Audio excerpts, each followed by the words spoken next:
in week 3 of this little brewery, and we've done 12 batches, and in this 12 we've done, did we say 9 different styles? We just did a Saison yesterday, we did a wit beer, we have done our IPA, our red, and our pale ale. We soured Berliner Weiss in this thing. We did a big guy rye, which is like our double IPA version of the little guy rye.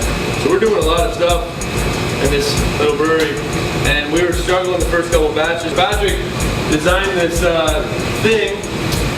So this ancient torture-looking device is our grist hopper, and initially it was just sitting on Thor's hammer, we like to call it, which is our grist hydrator. For having problems, it was bending, it was leaking, the mashes were too high, and we weren't getting proper hydration. So we built this to alleviate that problem and a little bit more ease for pouring grain in the top.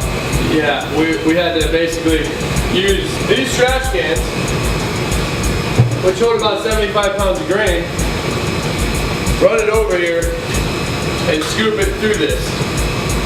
And over time it'll weigh it down, so this helps us out a lot. We can fill this the night before, this hopper the night before, and it's really nice to be able to do that. So it also makes it a one-man mash-in because you don't have a person holding this just in case it's going to tip over. Yeah. So little things are making it better and easier, and we feel like the next batches that are coming out, like Refuge is going to come out tomorrow.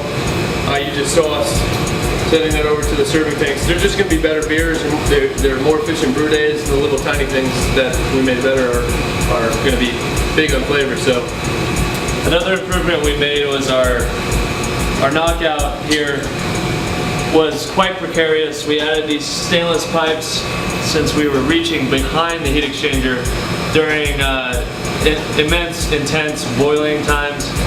Really unsafe, and also a pain in the butt. Yeah, it was backbreaking to try and get back there.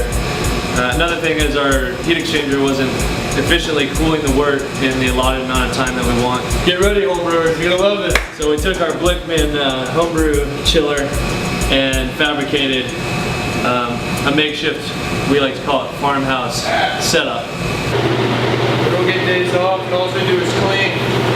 Squeegee. Clean. Exhausted. So we recently brewed the Superstition Coffee Stout, and one of my concerns was we got 2 bags of roasted malt that was organic, and we didn't have the time to call our wholesaler and say, hey, we need some new malt. Should have probably done it. So it came off a little roasty at first, but in the 2 to 3 days since we got it to the serving tank, it has really mellowed out. The coffee aroma is huge on it.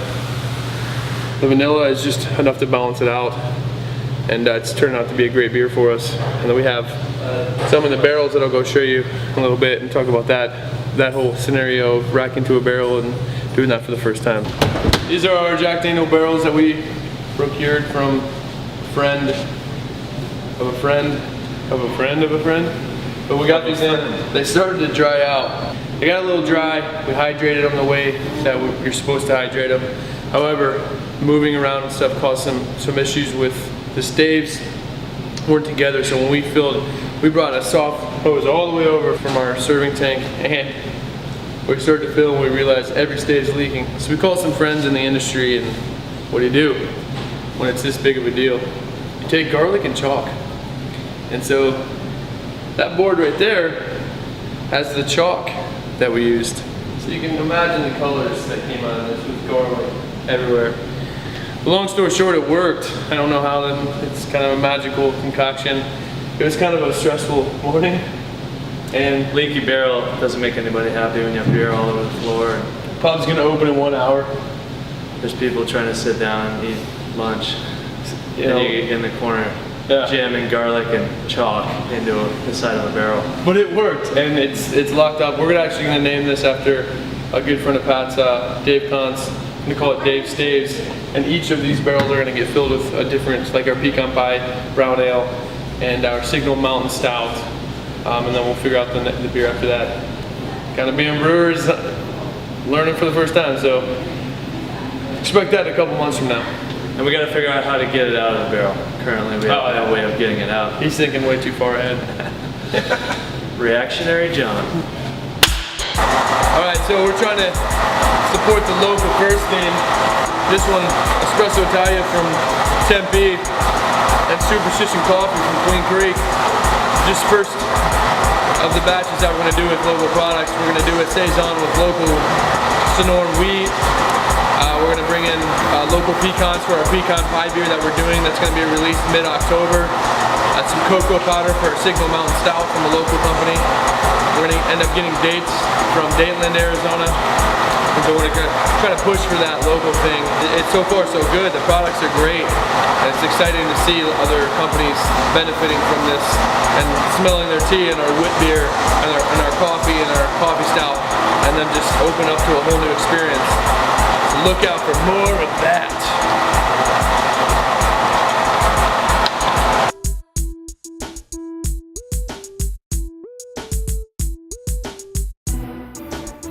This is our beautiful kitchen, and so far we've put out quality product.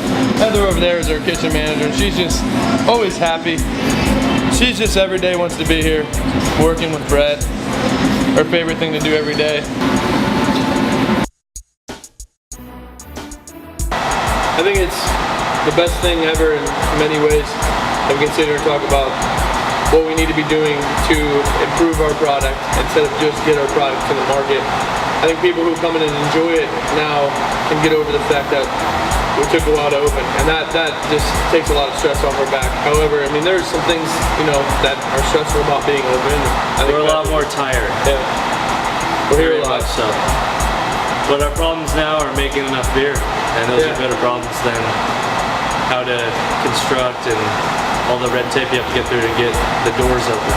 So there's batches of beer being made and revenue coming in the door, and good response all around. Yeah, we're pretty proud of it. We are very proud of what we put out so far. So it's been a good thing. Cheers. Coffee stout. Cheers, coffee stout. Good morning drink. Oh my gosh.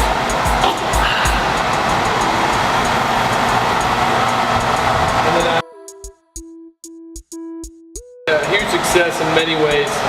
We saw, hundreds of people from wall to wall people, and we have servers who were just starting that day or just started 2 days before. The entire kitchen.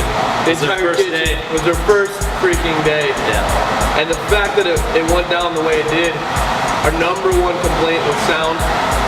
Obviously, when you have that many people in a building, sound is going to be an issue. And it was just incredible.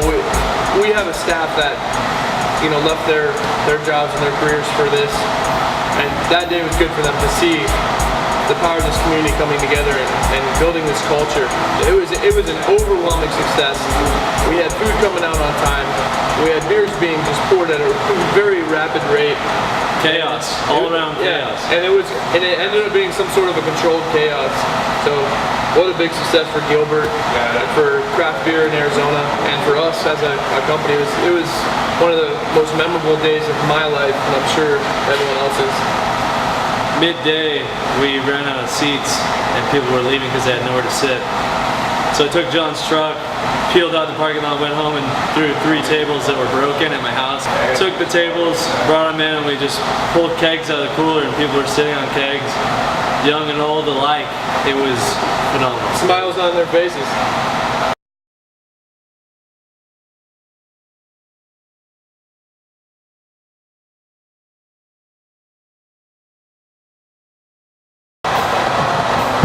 Oh hey, you might have noticed my diamond encrusted glasses with blue sapphire siding from Circle K. The success hasn't gotten in my head, but I like to look good.